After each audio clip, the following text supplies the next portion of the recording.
পরিষ্কার পরিচ্ছন্ন ঘর সংসার সবাই পছন্দ করে, কিন্তু তার পেছনে যে কতটা খাটুনি সেটা কেউ কখনো দেখে না। নমস্কার বন্ধুরা, আশা করি সবাই ভালো আছেন, সুস্থ আছেন। আমিও ভালো আছি। আমি সুস্মিতা নতুন আবার একটা ভিডিওতে আপনাদেরকে স্বাগত জানিয়ে আর সঙ্গে নিয়ে আজকে আবার একটা নতুন ভিডিও নিয়ে আপনাদের সামনে উপস্থিত হলাম। আর আজকে কিন্তু ছাদ বাগানের গাছের দৃশ্য আর ফুলের দৃশ্য দেখেই কিন্তু ভিডিওটা শুরু করলাম। তো সেটা কেমন লাগলো অবশ্যই আপনারা কমেন্ট করে জানাবেন। আর অফ ক্যামেরায় কিন্তু বাসি কাজ শেষ করে নিয়েছি, প্লাস তার সঙ্গে টিফিনও খাওয়া হয়ে গেছে। আজকে তেমন কিছু করিনি, সেই জন্য আপনাদের সঙ্গে শেয়ার করা হয়নি। তো সোজা কিন্তু দুপুরের রান্নার কাজে লেগেছি, আর সেইটাই কিন্তু আপনাদের সঙ্গে শেয়ার করছি। আজকে রান্না করব দুটো পদ। এক হচ্ছে ওই যে টক পালং বলে, সেই টক পালংয়ের একটু টক করব, তো সেটা বসিয়ে দিয়েছি। তারপরে এই যে কর্তামশাই নিয়ে এলো বাজার থেকে মাছ, ওই মাছটা কিন্তু ধুয়ে নিচ্ছি। আর বড় কাটা মাছ নিয়ে এসছে, তো ওতে কিন্তু আঁশ নেই দেখছি। অনেক মাছ আঁশ মানে ছাড়িয়ে তো নিয়ে আসে, কিন্তু অনেকে কাটার সময় কি করে আঁশ ঠিক মতো ছাড়ায় না। তো আজকে দেখছি আঁশ কিন্তু একটাও নেই মাছের গায়ে, শুধু ভালো করে একটু ধুয়ে নিলেই হয়ে গেল। তো সেই জন্য ধুয়ে নিলাম, আর নুনটাও সঙ্গে মাখিয়ে নিলাম। তারপরে যেটুকু রান্না করব সেটাই কিন্তু বেছে নিয়ে রেখে দিব। আর মাছগুলো অনেকটাই নিয়ে এসছে, তাই এইটা কিন্তু দুদিন হয়ে যাবে।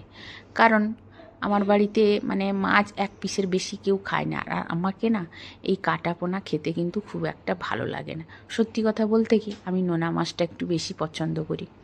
তো যাই হোক, পোনা মাছ সবাই খেতে ভালোবাসে, তাছাড়া পোনা মাছ এক পিস হয়ে গেলে সবার খাওয়া হয়ে যায়। তো সেই জন্য নিয়ে এসছি। তো সেটা ধুয়ে নুন মাখিয়ে রেখে দিলাম। এর মধ্যে দেখছি আমার এই যে স্ন্যাক প্ল্যানটা, ওইটা একটু ধুলো হয়ে গেছে। তো সেইটাকে ভাবলাম এখন ভালো করে একটু ধুয়ে মুছে রেখে দিই, কারণ মাঝে মাঝে ধুয়ে না দিলে ময়লা অনেকটা বসে যায়। তাছাড়া এই যে রান্না করছি, রান্নার হয়তো তেল চিটেও তার গায়ে লাগতে পারে। তো সেই জন্য ভাবলাম একটু ধুয়ে দিই ভালো করে। আর গাছগুলো কত বড় হয়েছে দেখুন বন্ধুরা। আর আমার সত্যি কথা বলতে কি, এই স্ন্যাক প্ল্যান্ট যে গাছগুলো না আমার এত হয়েছে সে বলে বোঝানো যাবে না। মানে চারিদিকে শুধু কিন্তু আমার স্ন্যাক প্ল্যান্টই গাছ, নিচতলা থেকে উপরতলা চারিদিকে শুধু স্ন্যাক প্ল্যান্ট আছে, মানে প্রচুর। মানে আর এদিকে গাছ হয়েছে। আপনাদের সঙ্গে কথা বলতে বলতে আমার কিন্তু টক পালংয়ের টকটাও হয়ে গেছে।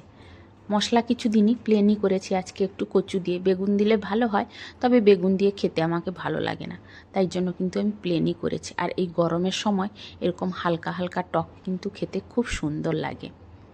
তো সেই জন্য মানে বাড়িতে নিয়ে এসেছিল বিক্রি করতে, তো একটা আঁটি কিন্তু নিয়েছিলাম, সেইটাই হয়ে যাবে আমাদের প্রত্যেকেরই।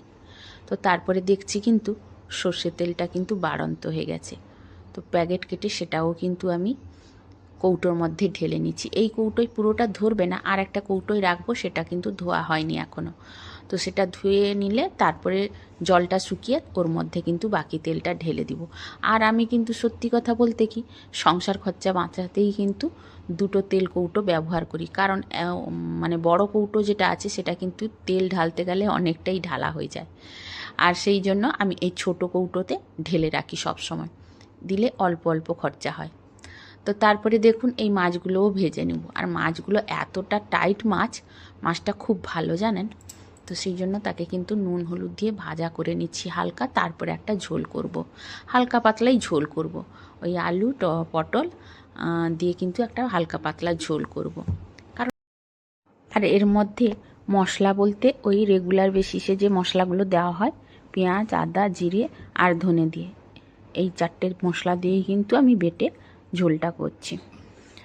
তো এর মধ্যে কিন্তু আমি একটা গোটা টমেটো দিয়েছি, ওই টমেটোটা কিন্তু কর্তামশাই খাবেন, ওর একটু টমেটো খেতে ভালো লাগে, আর তরকারিতে একটু টকটক হালকা হলে খেতে ভালোবাসে। তো সেই জন্য গোটা টমেটোটা দিয়েছি। ও কিন্তু যখন তরকারি খাবে ও একটু মাখিয়ে খাবে, তো সেই জন্য দিয়ে দিয়েছি গোটা টমেটোটা। তো পরে একটু ম্যাশ করে দিব, তো পুরোটা ম্যাশ করব না, হালকা একটু ম্যাশ করে দিব, বাকিটা সে ম্যাশ করে খাবে।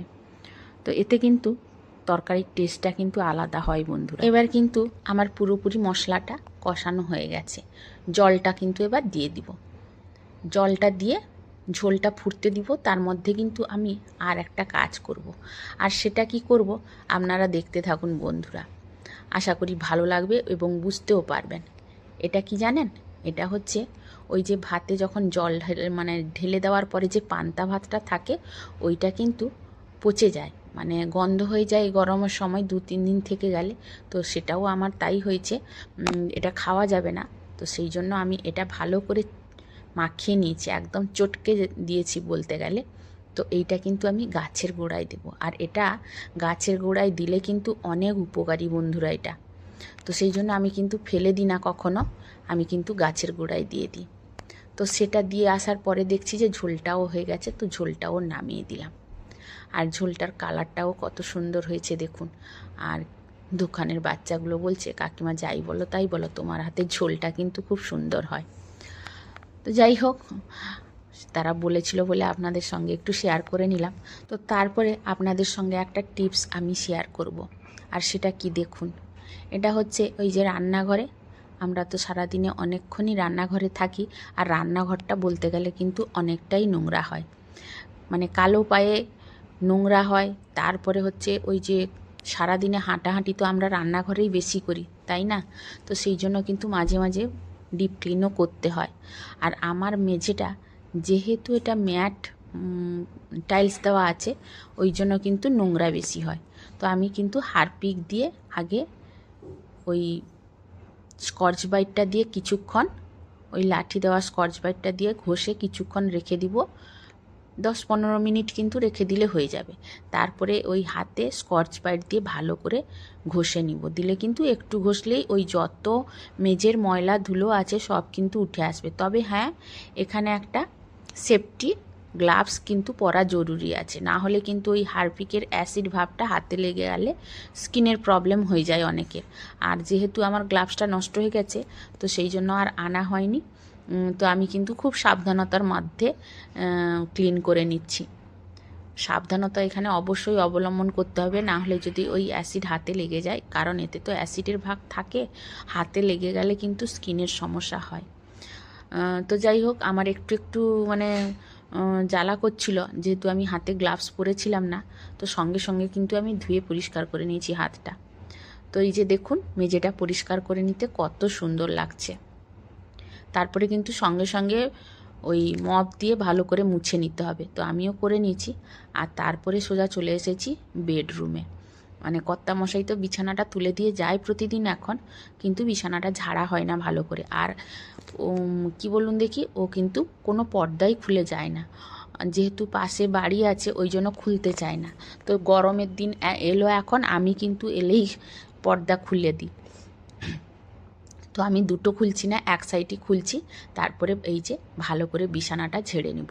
আর এই গরমের দিন এলো বন্ধুরা, বিছানাটা যত ঝাড়ি না কেন ততই কিন্তু ধুলো বেরোয়, মানে এত ধুলো যে বলা যাবে না। মানে ঝাড়লেই হয়তো আপনারা দেখতে পাবেন যে কত ধুলো উঠছে, যত ঝাড়ি তত ধুলো উড়ে।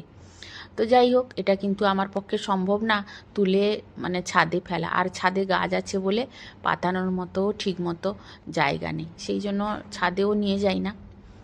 তো তারপরে এই যে কটা জিনিস কাঁচা হয়েছিল, সেগুলোকেও গুছিয়ে ভালো করে যেখানকার জিনিস সেখানে রেখে দিব। তারপরে রুমটাকে ভালো করে একটু ঝাঁটা দিয়ে দিব, কারণ সকালে তো বাসি বিছানা থেকে উঠেই কিন্তু ঝাঁটা দিয়েছি আগে। তো তারপরে আবার এখন যদি ভালো করে একটু ডাস্টিং না করে নিই, তাহলে এই যে বিছানাটা ঝাড়লাম কতই ধুলো উঠলো। তো সেই জন্য ভালো করে আর একবার ডাস্টিং করে নিব, তার সঙ্গে সোফাগুলোও ভালো করে ঝেড়ে নিব। আর এই গরমের দিনে রাস্তার সাইডে ঘর বলে না, মানে যত ঝাড়ি, যত ঝাঁটা দিই, যত ডাস্টিং করি না কেন, সে কিন্তু নোংরা হতেই থাকে। তো সারাদিনে 2 থেকে 3 বার কিন্তু এমনি ঝাঁটা দেওয়া হয়। তো সেই জন্য সকালে আর এখন করে 2 বার হয়ে গেল কিন্তু। আর এই যে পরিষ্কার করে নিতে রুমটা কত সুন্দর লাগে দেখুন। আর এরকম পরিষ্কার পরিচ্ছন্ন ঘর কার না ভালো লাগে বলুন? আমার তো মানে খুবই ভালো লাগে, আর করতেও পারি। কিন্তু এই যখন শরীর একটু অসুস্থ হয়ে পড়ে তখন হয়তো পারি না, না হলে বাকি সময় কিন্তু আমি শুয়ে বসে কাটাই না। ওই সংসারের কাজ করতে করতে কখন যে সকাল থেকে রাত গড়িয়ে যায় বুঝতেই পারি না। তো তারপরে যাই হোক, আর কিন্তু সারাদিন ভিডিও করলেও সেটাও আপনাদের সঙ্গে শেয়ার করলাম না, কারণ ভিডিওটা অনেক বড় হয়ে যাবে। জানি আপনারা অনেকে হয়তো এ পর্যন্ত দেখতে আসেননি। তো যাই হোক, তারপরে কর্তামশাই কিন্তু রাত্রের জন্য নিয়ে এসেছিল মাটন। তো বলল যে পরোটা আর একটু মাংস কষা করো, তো সেইটাই আমি রান্না করেছিলাম আর আপনাদের সঙ্গে একটুখানি শেয়ার করে দিলাম। আর আজকের মতো ভিডিওটা কিন্তু এখানেই শেষ করলাম বন্ধুরা। তো কেমন লাগলো অবশ্যই কমেন্ট করে জানাবেন। সব